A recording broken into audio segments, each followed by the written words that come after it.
నమస్తే. సామాన్యుడి చేతిలో సామాజిక అస్త్రం నెంబర్ 1 న్యూస్కి స్వాగతం. నేను రవీంద్ర. బొత్స సత్యనారాయణ ఈ పేరు తెలియనటువంటి వారు రాజకీయాల్లోనే కాదు మామూలుగా కూడా బాగా పరిచయం అయినటువంటి పేరు 2 తెలుగు రాష్ట్రాల్లో. ఎందుకనంటే ఉమ్మడి రాష్ట్రంలో ఆయన అనేక పదవులు అనుభవించినటువంటి పరిస్థితి. ఇట్లాంటి క్రమంలో ఇప్పుడు తాజాగా ఒక మాట వినిపిస్తుంది. ప్రత్యక్ష రాజకీయాలకు బొత్స సత్యనారాయణ గుడ్ బై చెప్పబోతున్నారు. ఎస్, వాస్తవమే. ఇప్పుడున్నటువంటి పరిస్థితుల్లో వైఎస్ఆర్సీపీలో నెలకొన్నటువంటి పరిస్థితులు కానీ వస్తున్నటువంటి అవన్నీ కూడా సమీకరణాలు మారుతున్నాయి వేగంగా. రకరకాలుగా ఆ పార్టీ పట్ల ఒక రకమైనటువంటి ఇది వినిపిస్తుంది. ఇట్లాంటి సందర్భంలో గతంలోనే వాస్తవానికి 2024 ఎన్నికల సమయానికే బొత్స సత్యనారాయణ ఆయన రాజకీయాల నుంచి పక్కకు వచ్చేస్తారు. వారి కుమారుడు కుమార్తె ఇద్దరు కూడా డాక్టర్స్గా ఉన్నారు. వారిద్దరూ ఖచ్చితంగా ప్రత్యక్ష రాజకీయాల్లోకి రాబోతున్నారనేది ఇది 2024 ఎన్నికల తర్వాత మరింత బలపడింది. ఇద్దరు కూడా వృత్తిరీత్యా డాక్టర్లే. బొత్స అనూష, సందీప్. ఈ ఇద్దరు కూడా డాక్టర్లుగా వారి సేవను అందిస్తూనే తండ్రికి సపోర్ట్గా ఆయన చేసేటువంటి కార్యక్రమాల్లో కొంతవరకు ఉపయోగపడుతున్నారు. ఇప్పటికే అనూష అయితే పాదయాత్రని ఆ నియోజకవర్గంలో చేస్తున్నారు. తండ్రి ప్రాతినిధ్యం వహించినటువంటి చీపురుపల్లి, విజయనగరం జిల్లా. లాంటి సందర్భంలో ఖచ్చితంగా ఈ ఇద్దరు కూడా రాజకీయాల్లోకి రాబోతున్నారు. మరి ఏ పార్టీ నుంచి అనేది దాదాపుగా వైఎస్ఆర్సీపీలోనే ఉంటారు అనేది వినిపిస్తుంది. కానీ మరోపక్క జనసేనలో కూడా వచ్చే అవకాశాలు ఎక్కువగా ఉన్నాయి. అప్పటి పరిస్థితిని బట్టి 2029 నాటికి ఎలాంటి పరిణామాలు చోటు చేసుకుంటాయో తెలియదు కాబట్టి జనసేనలో కూడా వచ్చే అవకాశాలు ఉన్నాయనేది. గతంలోనే బొత్స సత్యనారాయణ వైఎస్ఆర్సీపీని వీడి జనసేనలోకి వస్తారు అనేది బాగా ఒక ట్రోల్ నడిచింది. ఎందుకంటే పవన్ కళ్యాణ్తో ఆయనకు ఉన్నటువంటి సాన్నిహిత్య సంబంధాలు అలాంటివి. ఇటువంటి క్రమంలో ఖచ్చితంగా ఇప్పుడు ఉమ్మడి విజయనగరం జిల్లా, అలాగే ఉమ్మడి శ్రీకాకుళం, విశాఖపట్నం జిల్లా, ఉత్తరాంధ్రలో చాలా వేగంగా పరిణామాలు చోటు చేసుకుంటున్నాయి. ఈ 3 జిల్లాల్లో వైఎస్ఆర్సీపీకి మంచి పట్టు ఉంది. కానీ రాను రాను ఆ పట్టు కాస్త లూజ్ అవుతుంది. దీంతో ఒక బలమైనటువంటి సామాజిక వర్గంగా బొత్స కుటుంబం ఉంది.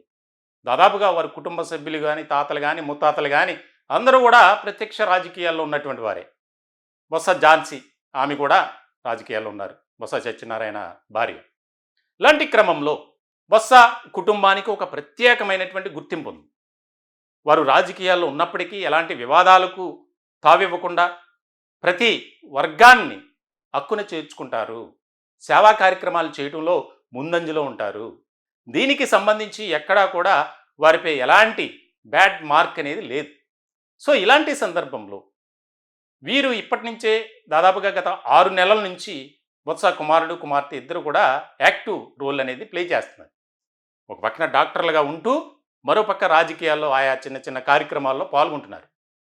ఇక్కడ బాగా వినిపిస్తున్నటువంటి మాట ఏంటంటే తండ్రి ప్రాతినిధ్యం వహించినటువంటి నియోజకవర్గం చీపురుపల్లి గతంలో. ఆ నియోజకవర్గం నుంచి ఎమ్మెల్యేగా తన కుమార్తె అనూష, అలాగే సందీప్ విజయనగరం ఎంపీగా ఆయన బరిలోకి దిగబోతున్నారు.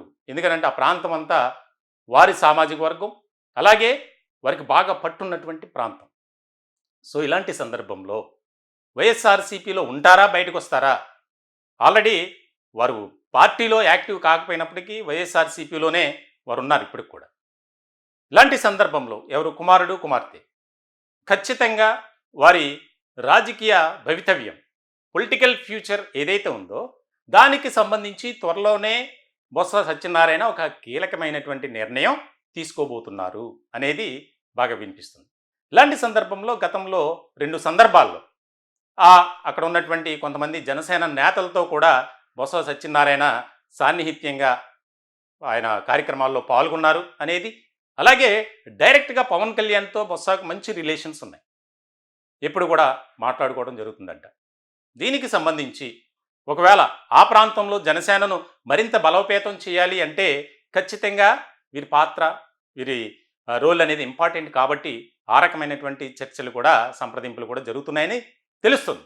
కానీ జగన్మోహన్ రెడ్డి బొత్స సత్యనారాయణను వదులుకునేటువంటి పరిస్థితి లేదు. ఎందుకంటే పార్టీ కష్టకాలంలో ఆయన ఒక ట్రబుల్ షూటర్గా ఉన్నారు పార్టీలో. ఆయన రాజకీయ ఇది కానీ ఏదైనా సరే ఒక బలమైనటువంటి ఆలోచన విధానంతో బొత్స నిర్ణయాలు తీసుకుంటారు.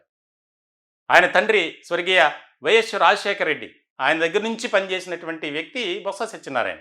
అన్నీ కూడా బాగా తెలుసు. రాష్ట్ర రాజకీయాలపై మంచి పట్టున్నటువంటి వ్యక్తి. కేవలం విజయనగరం జిల్లా మాత్రమే కాకుండా ఆయనకు రాష్ట్రమంతా మంచి పేరు ప్రఖ్యాతులు ఉన్నాయి. మంచి పట్టు కూడా ఉంది.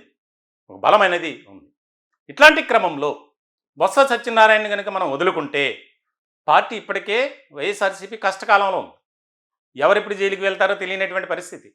ఎవరిపై ఇప్పుడు ఎలాంటి కేసులు నమోదవుతాయో తెలియదు. ఎవరిని ఇప్పుడు విచారణకు రమ్మని నోటీస్ ఇస్తారో తెలియదు. ఇలాంటి సందర్భంలో ఆయన కూడా చాలా జాగ్రత్తగా మిసులుతున్నారట, స్టెప్స్ వేస్తున్నారట. ఎందుకంటే పార్టీలో ఉన్నటువంటి పరిస్థితులు, పార్టీలో నెలకొన్నటువంటి సిచ్యువేషన్ ఏదైతే ఉందో దాన్ని బట్టి అడుగులు వేస్తున్నారు. ఎక్కడ కూడా బొత్స సత్యనారాయణ పెద్దగా కనిపించట్లా ఈ మధ్య. ఎందుకంటే ఏం మాట్లాడితే ఏం ఉంచబడుతుందో అని ఒక రకమైనటువంటి ఆందోళన. ఇలాంటి క్రమంలో ఖచ్చితంగా వారి కుమారుడు కానీ కుమార్తె కానీ ఇద్దరూ కూడా ప్రత్యక్ష రాజకీయాల్లోకి త్వరలోనే ఎంట్రీ ఇవ్వబోతున్నారు. దీనికి సంబంధించి ఇప్పటికే చేస్తున్నటువంటి ఏదైతే ఆయా నియోజకవర్గాల్లో విజయనగరం జిల్లాలో వారికి పట్టున్నటువంటి ప్రాంతంలో అనేక రకాలుగా సేవా కార్యక్రమాలు చేస్తున్నారు.